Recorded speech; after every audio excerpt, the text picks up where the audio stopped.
wabarakatuh. Perkenalkan, nama saya Marleni. Saya dosen Prodi Ilmu Komunikasi Stisipol Chandra Dimka.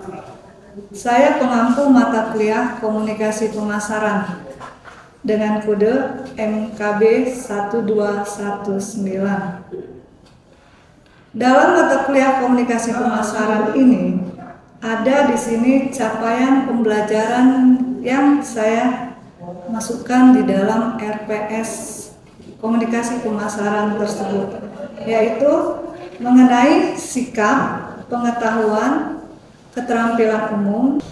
Mengenai sikap, di sini menunjukkan sikap tanggung jawab atas pekerjaan di bidang keahliannya secara mandiri, menguasai konsep umum, prinsip, metode, dan teknik, mampu menjelaskan, membedakan antara komunikasi pemasaran dengan komunikasi lainnya. Setelah itu, penilaian dan evaluasi proses dan hasil pembelajaran. Selanjutnya, analisis komunikasi mengenai hubungan komunikasi dengan pemasaran dan aktivitas komunikasi pemasaran. Selanjutnya juga ada penelitian komunikasi secara umum. Untuk keterampilan umum di sini mampu menunjukkan kinerja mandiri, bermutu, dan terukur. Sedangkan di pengetahuan ini menguasai konsep umum, prinsip, metode, dan teknik. Mampu menjelaskan, membedakan antara komunikasi pemasaran dengan yang lainnya.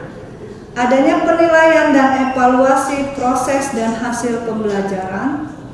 Selanjutnya analisa mengenai aktivitas komunikasi dan dalam pemasaran dan menggunakan teori yang relevan. Selanjutnya penelitian komunikasi yang terkait komunikasi pemasaran dalam perusahaan. Di RPS ini pencapaian pembelajaran mata kuliah CPMK yang pertama menunjukkan sikap bertanggung jawab atas pekerjaan di bidang keahlian secara mandiri. CPMK yang kedua menunjukkan kinerja mandiri, bermutu, dan terukur. CPMK yang ketiga menguasai konsep umum, teori, prinsip, metode, dan mengaplikasi dalam komunikasi pemasaran. Lalu di sini ada kemampuan akhir dari tiap tahapan belajar atau sub CPMK. Yang pertama, sub CPMK menjelaskan pemahaman dan hakikat mengenai komunikasi pemasaran. Sub CPMK yang kedua menjelaskan basis dari komunikasi pemasaran. Sub CPMK yang ketiga mampu menjelaskan strategi komunikasi pemasaran. Sub CPMK yang keempat mampu menjelaskan dan memahami mengenai bauran komunikasi pemasaran. Sub CPMK yang kelima mampu menjelaskan perilaku konsumen. Lalu sub CPMK yang keenam mampu memahami dan menjelaskan mengenai segmentasi pasar. Sub CPMK yang ketujuh mampu menjelaskan periklanan. Selanjutnya yang sub CPMK yang ke-8 menjelaskan public relation. Lalu sub CPMK yang 9 ini mampu menjelaskan penjualan personal. Yang sub CPMK yang 10 menjelaskan promosi penjualan. Sub CPMK yang 11 mampu menjelaskan pemasaran langsung, dan terakhir sub CPMK yang ke-12 mampu menjelaskan strategi komunikasi. Mengenai deskripsi singkat mata kuliah yang saya ampu komunikasi pemasaran, yaitu mata kuliah ini membahas mengenai pemahaman komunikasi, lalu strategi komunikasi dalam memasarkan produk barang dan jasa secara spesifik. Lalu mata kuliah ini juga membahas mengenai prinsip dan teknik komunikasi pemasaran, arti pentingnya perilaku konsumen dalam strategi pemasaran, Lalu adanya juga segmentasi pasar, bauran komunikasi pemasaran, yang di situ ada meliputi periklanan, penjualan personal, promosi penjualan, public relation, dan pemasaran langsung. Dalam deskripsi ini juga ada strategi promosi. Lalu di sini saya menggunakan metode pembelajaran di sini melihat dari situasi dan kondisi dari mahasiswa yang digunakan small group diskusi atau role play, atau juga bisa di sini dengan bertatap muka dan berdiskusi dengan mahasiswa, sehingga penyampaian yang saya sampaikan di mata kuliah tersebut tersampai dengan baik di mahasiswa. Demikianlah pemaparan rencana pembelajaran semester mata kuliah komunikasi pemasaran. Berikut cuplikan video pembelajaran tatap muka saya dengan mahasiswa. Semoga bermanfaat. Terima kasih. Assalamualaikum warahmatullahi wabarakatuh. Waalaikumsalam warahmatullahi wabarakatuh. Apa kalian hari ini?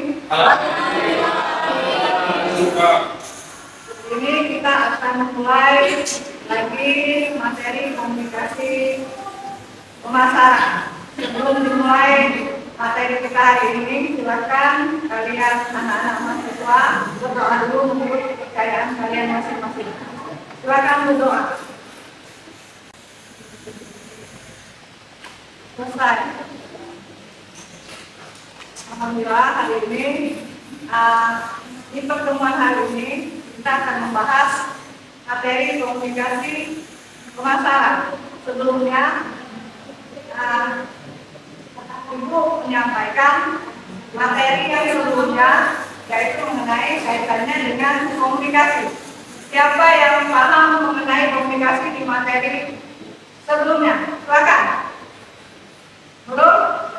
Silakan. Komunikasi suatu usaha memperoleh makna untuk mencapai suatu tujuan dari komunikator ke komunikasi. Ya, komunikasi yang sudah kita pelajari dulu kemarin, pemaknaan mengenai komunikasi. Apa itu komunikasi yang akan mencapai suatu tujuan. Pada hari ini kita akan membahas komunikasi pemasaran yang diantaranya ada dua aspek, yaitu ada komunikasi dan ada pemasaran. Ya, di sini kalian bisa lihat komunikasi yang komunikasi pemasaran yang memiliki dua contoh yang memiliki komunikasi yang pertama, komunikasi pengertiannya itu proses di mana pemikiran dan pemahaman disampaikan secara individu atau antar organisasi dengan individu. Komunikasi yang seperti Nurul bilang tadi sebagai proses penyampaian pesan yang merupakan gagasan atau informasi pengirim melalui suatu media pada penerima agar mampu memahami maksud pengirim.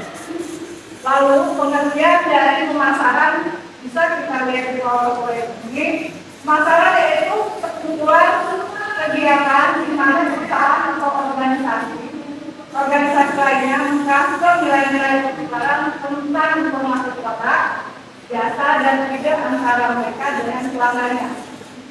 Bauran komunikasi pemasaran itu ada komponennya, ada 5 komponen yang terdapat di dalam bauran komunikasi pemasaran. Yang pertama itu periklanan, ya. Lalu yang kedua itu ada promosi. Yang ketiga itu hubungan masyarakat atau yang sering kita kenal dengan PR. Lalu personal selling atau penjualan personal. Yang kelima itu pemasaran langsung atau direct marketing. Nanti akan kita bahas juga di PowerPoint selanjutnya. Ini menurut para ahli pemasaran atau bauran komunikasi pemasaran ini suatu organisasi atau perusahaan yang mengembangkan untuk mengatur nilai melalui pertukaran atau pelanggannya. Ini menurut Porter dan Armstrong tahun 2008. Ya, menurut beliau bauran pemasaran adalah perkumpulan alat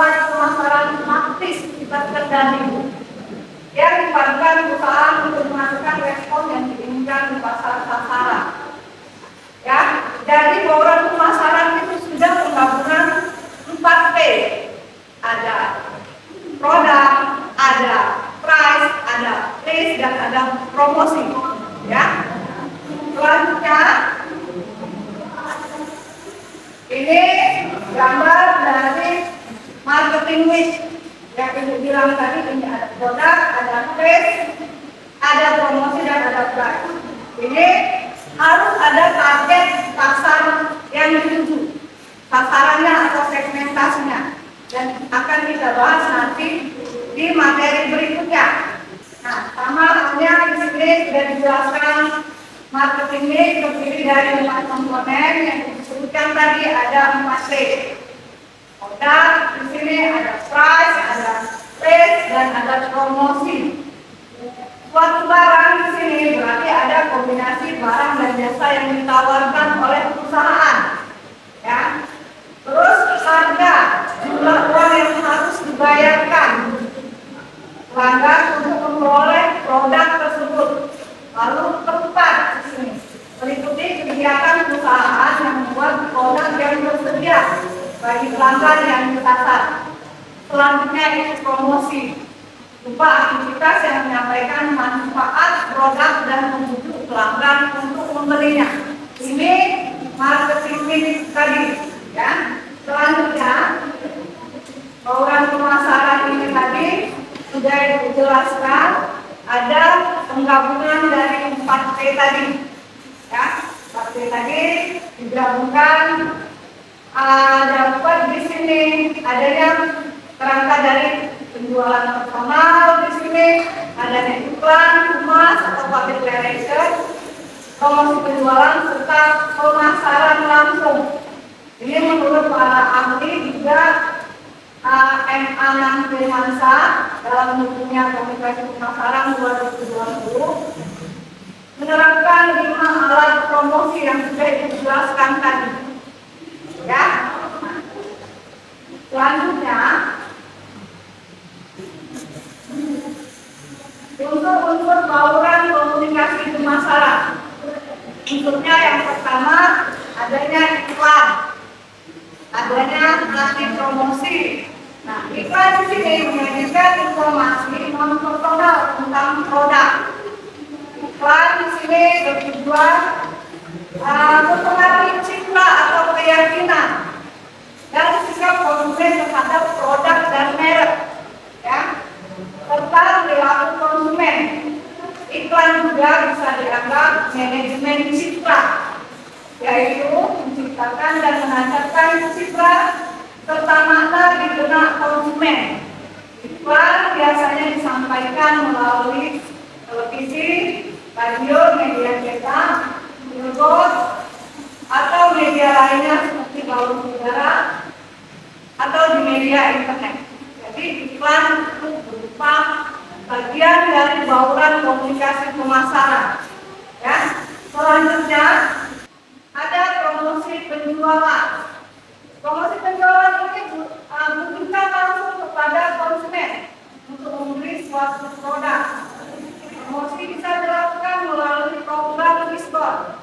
Kalian akan tergiur oleh diskon-diskon sewaktu misalkan hari raya, Idul Fitri, atau ada event-event yang lain, misalkan akhir tahun atau hari Natal, ya. Biasanya perusahaan akan memberikan diskon atau menawarkan nilai tambah bila konsumen mau membeli produknya. Misal, buy one get one, suatu promosi penjualan, ya. Walau iklan itu bisa jadi lebih glamor, namun lebih banyak dana pemasaran dialokasikan untuk promosi. Sampai di sini ada pertanyaan, silakan anak-anak kalau ada yang mau ditanyakan. Ya, silakan. Assalamualaikum warahmatullahi wabarakatuh. Waalaikumsalam. Nama saya Nama Umar. Saudaraku, ini berbahasa. Tadi berdasarkan materi yang saya sampaikan dan dijelaskan, saya memahami dan mengerti sebenarnya apa sih perbedaan antara promosi dan iklan. Terima kasih, Randa. Baiklah, Ibu akan menjawab pertanyaan dari Randa. Yang membedakan promosi dan iklan. Kalau promosi itu secara langsung kita bertatap muka dengan konsumen atau pelanggan kita. Kita bisa langsung memberikan harga diskon atau kita bisa langsung memberikan potongan harga atau voucher. Sedangkan iklan itu hanya mengundang atau mengajak kalian untuk ikut serta dalam iklan tersebut. Bukan berarti iklan tersebut bukan bagian dari promosi, itu merupakan bagian dari promosi. Iklan hanya mempersuasi konsumen apakah dia ingin membeli atau tidak. Sedangkan promosi sudah ada tindakan langsung di tempat. Bagaimana Rangga? Bisa dipahami? Bisa? Selanjutnya kita akan melanjutkan materi kita di sini. Humas atau publikasi. Humas yang bisa kita kenal dengan A, public relation, ya di sini. Ini kalau publisitas mencakup berbagai bentuk komunikasi tanpa bayar, ini meningkatkan citra perusahaan. Citra perusahaan di sini produk atau merek. Sebagai contoh, artikel liputan khusus koran Kompas yang membandingkan sejumlah merek laptop, memberikan informasi produk yang berguna bagi konsumen. Jadi peran Humas di sini untuk meningkatkan citra dari produk tersebut. Begitu banyak kompetitor dari perusahaan lain. Disinilah peran utama Humas atau PR yang mengangkat produk tersebut, ya, baik melalui seminar ataupun ada forum-forum khusus. Peran dari Humas ini sangat penting. Kenapa? Baik untuk dari perusahaan itu yang akan memberikan suatu wacana atau press release, itu semuanya tergantung dari PR, public relation atau Humas. Baik bentuknya produk juga tergantung dari statement dari Humas atau PR. Selanjutnya, ini penjualan pribadi, bauran pemasaran yang keempat. Ini merupakan alat yang paling efektif pada tahap proses pembelian, khususnya di sini yang membangun preferensi, keyakinan dan mendorong aksi konsumen. Apa di sini penjualan pribadi? Secara langsung kita akan bertemu pelanggan, ya.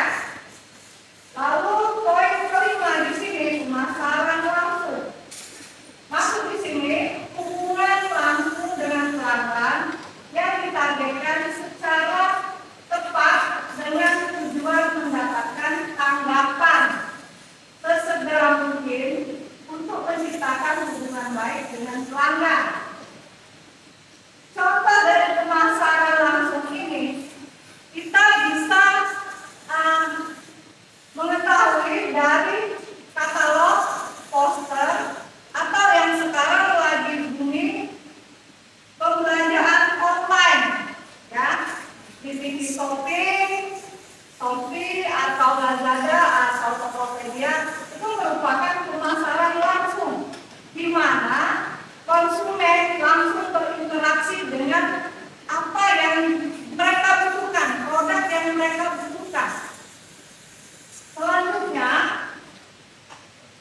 ini gambar dari bauran komunikasi pemasaran yang sudah dijelaskan dari periklanan, promosi penjualan, hubungan masyarakat PR atau publisitas, penjualan pribadi dan pemasaran langsung. Selanjutnya ini dalam materi kita dibahas juga mengenai faktor yang menentukan bauran komunikasi pemasaran.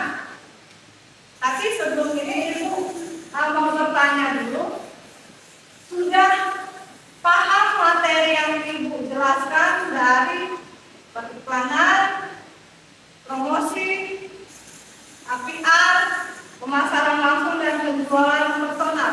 Silakan kalau anak-anak mahasiswa ada yang mau ditanyakan, silakan. Ya, silakan sebutkan nama. Assalamualaikum warahmatullahi wabarakatuh. Waalaikumsalam warahmatullahi wabarakatuh. Perkenalkan, nama saya Rizal Juwita. Jadi dari penjelasan ibu tadi ada yang saya tanyakan mengenai peran PA karena saya masih sedikit kurang paham. Pertanyaan saya adalah apa peran PR dalam meningkatkan penjualan produk? Ya, terima kasih Irja. Ibu kembali lagi ke sini.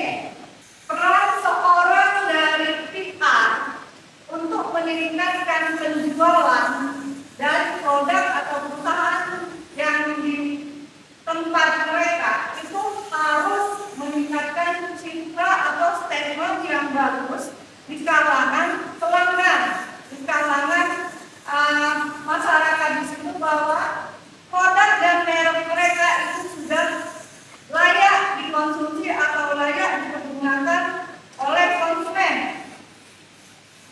Salah satu contoh dari meningkatkan penjualan itu, PR ikut serta dalam bagian-bagian promosi-promosi dari perusahaan itu, meningkatkan citra dari produk tersebut, memberitahukan kepada khalayak atau masyarakat luas bahwa produknya memang sudah layak untuk dipasarkan di masyarakat luas, ya. Jadi peran PR ini sangat penting, ya. Kenapa? Karena maju untuk perusahaan dari produk tersebut itu dari PR tersebut yang menjelaskan ke masyarakat, ya. Sudah jelas, ya? Terima kasih. Kita kembali lagi ke faktor yang menentukan bauran komunikasi pemasaran. Ini yang pertama, kesediaan anggaran. Kesediaan anggaran di sini untuk pemasaran produk di sini harus diperhitungkan. Kenapa di sini? Hal ini disebabkan anggaran mempengaruhi jangkauan promosi. Jadi anggaran paling utama yang harus diperhitungkan dalam bauran komunikasi pemasaran. Bagaimana bisa berjalan operasionalnya suatu perusahaan atau produk atau merek suatu produk tanpa adanya anggaran yang cukup. Lalu di sini siklus hidup produk. Siklus hidup produk di sini mempengaruhi jenis dan jumlah promosi yang akan digunakan. Produk dalam tahap perkenalan biasanya membutuhkan lebih banyak promosi. Kenapa? Untuk dikenal oleh masyarakat, untuk bisa diketahui di masyarakat luas, ya. Jadi untuk siklus produk itu yang pertama memang lebih besar untuk biaya promosinya. Di sini konsumen dan bisnis tidak akan membeli produk jika mereka tidak mengetahuinya.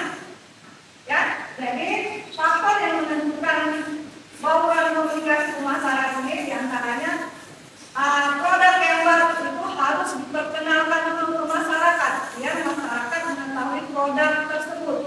Selanjutnya, ini jenis produk atau jasa. Sebelum menentukan bauran komunikasi pemasaran, di sini harus mempertimbangkan jenis produk atau jasa yang ditawarkan kepada konsumen. Produk yang bernilai mahal untuk membutuhkan strategi komunikasi pemasaran yang tidak murah. Ya, di sini ada kualitas suatu barang yang atau jasa di sini yang bisa dilihat dari bagaimana manajer pemasaran yang memperkenalkan atau menawarkan ke konsumen tersebut. Ya, jadi produk apa? Misalkan produk pakaian atau produk makanan atau dan minuman. Itu dilihat dari jenis produknya. Apakah produknya tersebut memang sudah bisa dipasarkan di masyarakat atau mesti di sekitar lingkungan di situ dulu dengan memberikan berupa sampel atau contoh biar masyarakat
jenis kelamin dan gaya hidup.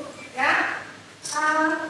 Selanjutnya, kesiapan konsumen untuk membeli produk, lalu preferensi media. Regulasi di sini dapat mempengaruhi jenis promosi yang digunakan. Ya, contohnya di sini hukum di Indonesia dilarang mengiklankan iklan rokok di atas jam 9 malam. Kenapa? Karena berdampak bahaya untuk mencegah anak-anak yang menonton di bawah umur. Ya. Selanjutnya di sini ini sampai 10 adanya kompetitor, yaitu saingan dari produk yang akan kita gunakan. Perusahaan akan melihat saingan dari perusahaan yang lain. Ya. Terus kesediaan media di sini, organisasi harus merencanakan promosi seiring dengan perkembangan teknologi.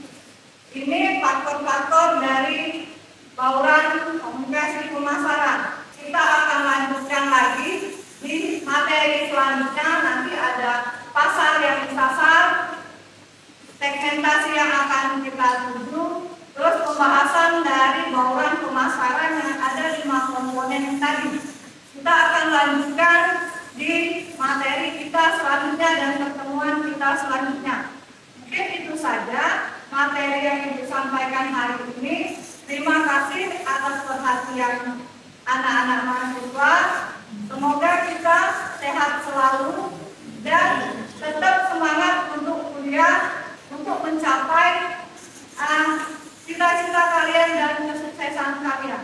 Terima kasih sekali lagi ucapkan akhiri perkuliahan hari ini. Wabillahi taufiq wal hidayah. Wassalamualaikum warahmatullahi wabarakatuh. Demikianlah deskripsi singkat serta proses pembelajaran di kelas tatap muka dengan mahasiswa ilmu komunikasi Stisipol Chandra di Muka. Saya mengucapkan terima kasih kepada seluruh tim penilai dan tim panitia Serdos tahun 2023 serta rekan-rekan sejawat dosen dan mahasiswa ilmu komunikasi Stisipol Chandra di Muka. Saya akhiri, wabillahi taufiq wal hidayah. Wassalamualaikum warahmatullahi wabarakatuh.